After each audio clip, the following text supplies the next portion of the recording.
This video, we'll be talking about the intake process. Are they ready for a group? This is everybody's least favorite part of doing an MTS group, but one of the most important steps of doing an MTS group. So you won't be super entertained during this video, but you will be informed about how to do the intake process and its importance. From my experience, a lot of new facilitators really want to skip the intake process. It seems a little bit intimidating and maybe even a little bit harsh to have to do the intake process. I know when I was a lay facilitator, the very first group I led years and years ago, I skipped the intake process with one of the potential participants because I already knew her a little bit from attending church with her. And I thought that she was ready. She thought that she was ready. And so we just skipped it and didn't do it. And she came to the first group meeting and it was nothing like what she expected. She wasn't ready. She was going through a life crisis at the time, and it just was too much for her. So if we would have done the intake process and covered some of these details that we'll be telling you about, we might have avoided her starting and then dropping out and her feeling bad about that and the group kind of wondering what was going on, and we would have avoided some pain. Oh, that was a great example there, Tanya. So let's talk about getting started. After announcing the MTS group, you'll need to have a way for interested potential participants to contact you, be that either phone or by mail or email. Send the intake form out to them electronically or give them a paper copy if needed. And have them fill out the intake form completely and let them bring it to the interview with them. Why are intakes important? Intakes are really important for creating safety, and it begins to establish the relationship between the potential participant and the facilitators. It gives both parties a chance to meet and ask questions. Sometimes potential participants will actually decide after the intake process to not do the group for whatever reason. It gives the potential participant a chance to see if they feel comfortable with the facilitators. It also gives the facilitators a chance to assess if the potential participant is ready to start an MTS group, and we'll be talking more about that in a little bit. And it's also a time to inform the potential participant of the group process, how things will work, and what they'll need in order to do the group.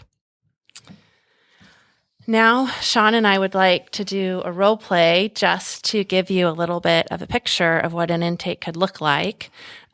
Just to say up front that groups are gender specific. So normally you wouldn't have a male and a female doing an intake together, but we wanted both parties representing the intake process. So we'll be doing the role play that way. But when you're doing it in your church, it will be women with women and men with men. Right. So Sean is going to be the participant coming in for an intake, and he is very anxious about this, and I will be the facilitator that's doing the intake process and walking him through, and you'll get to hear us do just the first few steps of the intake. Hi, Sean. Thank you for coming in today for the intake process to see if you're ready to start amending the soul group. How are you feeling about being here? I'll tell you the truth. I kind of almost turned back around because this is, I don't know. This is a big step here. Telling people all my dirty laundry. I don't know. That's a tough one. Yeah, it sounds like you're feeling pretty anxious about not just being here today, but doing the group as well. Yeah. Now you throw that word group in there. I don't know these people. I don't, this is a big step for me. Well, what we're going to do over the next bit of time is go through the form that you've actually already filled out, and we'll just talk together and decide together if you're ready to start the group. How does that sound? Okay, yeah. Can you tell me a little bit about why you're wanting to do Amending the Soul group? Well, I've talked to other people, and, I know that I've just had some stuff in my past that I need to talk about and need to, move on from. And, I understand this is a great forum to do that and go through. So, but, I'm just concerned about, who's in it and who do I have to give my details to and all that. So you're feeling anxious maybe even about who's going to be hearing your story and Are you worried that maybe that Right. information might get shared outside of the group? Correct. Yes. Well, one of our policies is that what's said in the group stays in the group. And so that's to be kept confidential during the group process. You can talk about how it's impacting you, but you're not supposed to share outside of the group what's said in the group. And Oh, really? So, okay. All right. I like that. the other thing is I wanted to just reassure you that this form will be kept very confidential as well. We keep it in an office inside a locked cabinet. And then after a year, we go through and shred all of the forms. Well, that's really good to know, because that, again, I was afraid where I was going to put this, who was going to see it, what was going to happen to it. Yeah, so that helps a lot. Could you tell me just a little bit about why you're wanting to do the group so we can have an idea of what you're hoping to get out of the group? Well, what I hear about, mending the soul is that they're able to, help me in dealing with some of my past abuses and, that I've been through. And then also things that maybe I've done wrong too, as, due to that abuse. So, I'm hoping to, find a way to, to heal or start a path on that. From what I understand, this is really a good point to do that with mending the soul. Thank you for sharing that, Sean. I think that the group will be a good place for you to first process some of the painful things that have happened to you. And then later in the group process is a time to process maybe some of the painful things that you've done to others. Oh, okay. All right. One of the things as we wrap up the role play, what I was looking for was, first of all, that he was willing to share a bit of his story and why he wanted to do the group. That's a really important part. If they can't do that in the intake, they're probably not going to be able to do that in the group.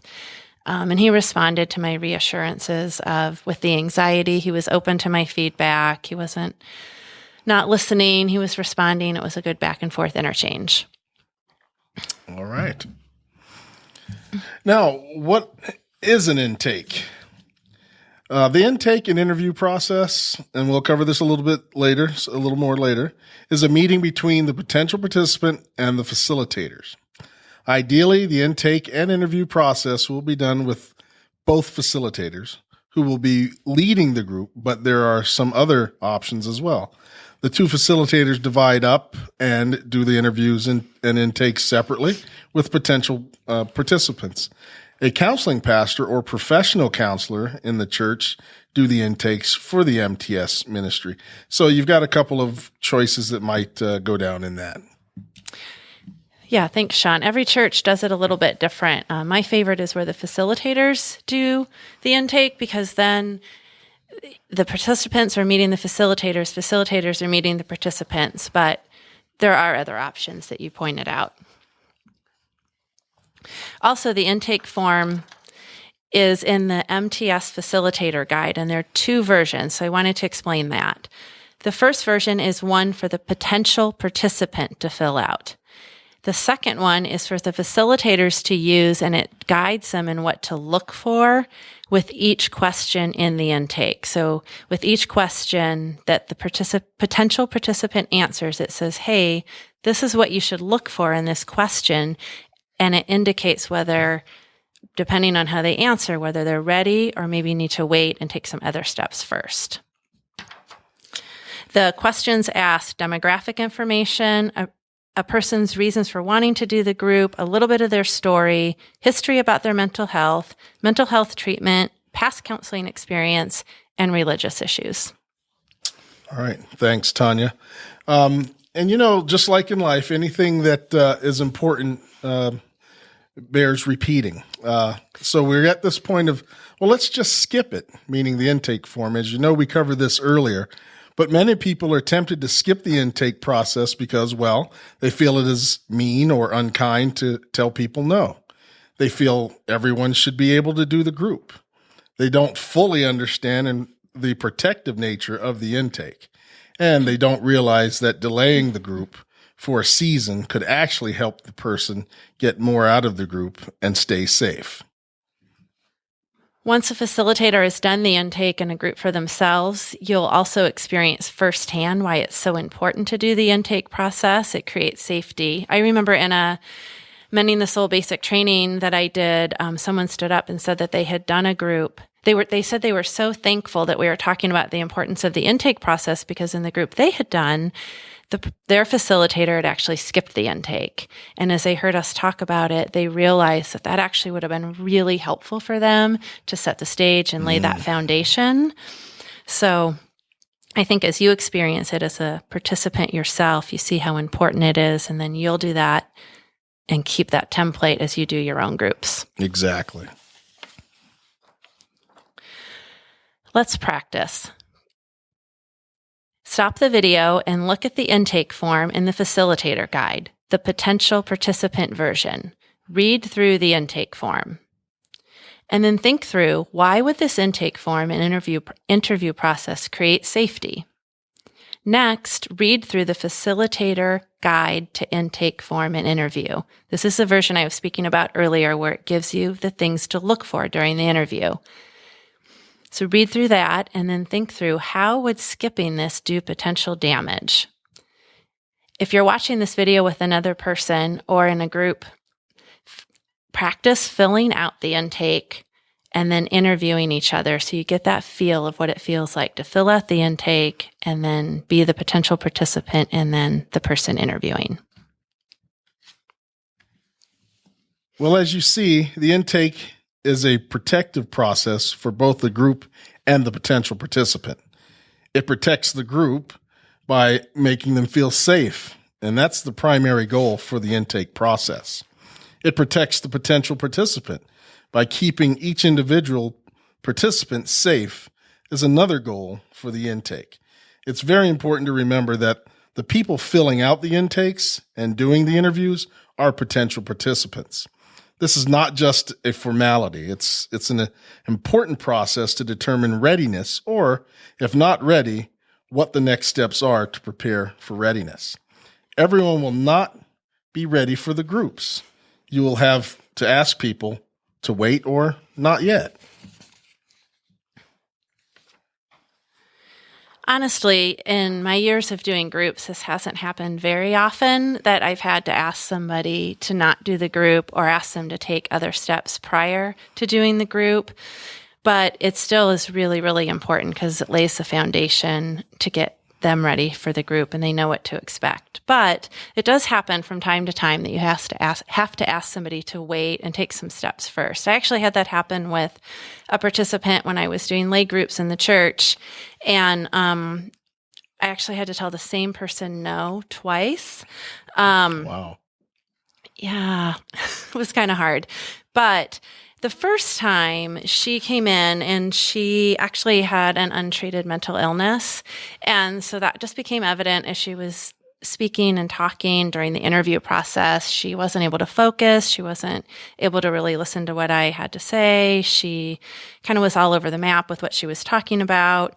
And so I really recommended to her, once she did share that she had a mental illness that wasn't being treated, that she go see a physician, get that treated, really take some time to care for herself with that, and then seek to do the group at a later time. And she at first was really, really upset about that and angry, Right. But she actually did end up following through with my recommendation. And then might have been like a year or two later, we did another group. She applied to do that group. And by this point, she had gotten the mental illness treated. She was actually seeing a professional counselor. And she said, well, I'd really like to sign a release with my counselor and have you talk to her first. I want to know if she thinks I'm ready. So she did that. And I spoke with her counselor, and her counselor really felt she needed to do a little more individual counseling before she'd be ready for a group in the church. So, I guess that time it wasn't me telling her not yet, but then I shared with her what her counselor had said, and she felt good about that. She was fine with waiting. That's great. As you meet face-to-face with someone and go through the intake using the facilitator guide, you will be able to assess if they are ready for the group or if they need to address issues prior to the group.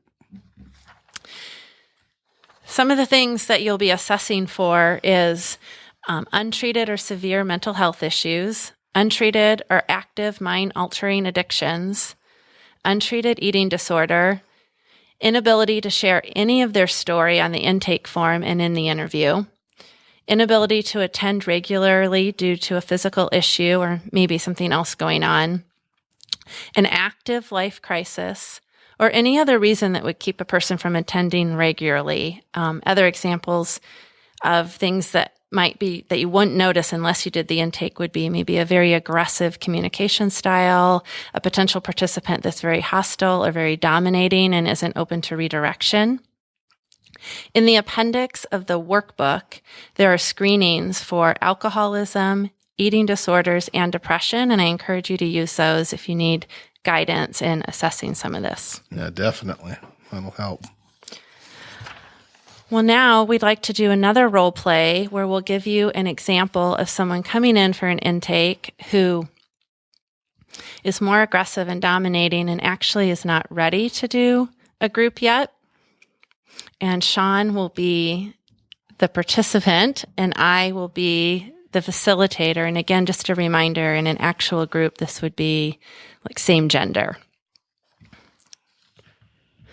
Hi, Sean. Thanks for coming in for the intake. Hey, Tanya. How you doing? Thanks for coming in for the intake today. I'd like to go over the form and cover why you're wanting to do a mini. Yeah, I checked out the form. Yeah, it's pretty simple, straightforward. Okay.